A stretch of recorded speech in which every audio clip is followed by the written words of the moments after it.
पुणे बढ़िला राहुल गांधी को अड़ुआ अक्टोबर 23 रे कोर्ट रे हाजर हेबे राहुल गांधी। बारंबार आपत्तिजनक टिप्पणी दे निजर अड़ुआ बढ़ाउछंती राहुल गांधी।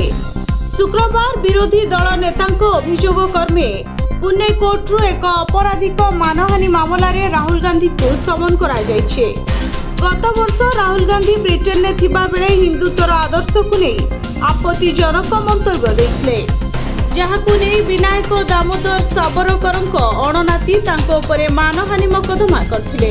5 एप्रिल 2023 रे सावरकर नाती सातिक सावरकर पुणे मजिस्ट्रेट कोर्ट रे मानहानि मकदमा दायर करथिले।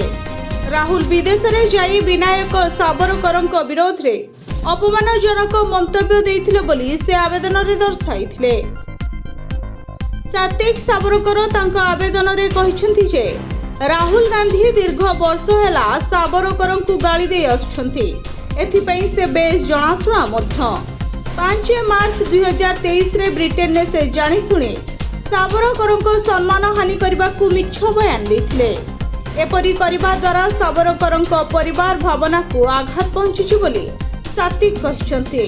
तेणु राहुल गांधी को ऊपर कड़ा कार्यानुष्ठान नियाजिबा सह पीड़ित परिवार को क्षतिपूरण मध्य दियाजाऊ बोली सातिक दाबी करछंती। एही अभियोग को नहीं पुणे कोर्ट शुक्रवार तांको समन करी अक्टोबर 23 रे हाजर हेबाकू निर्देश दैछंती। Bureau report STTV Odia.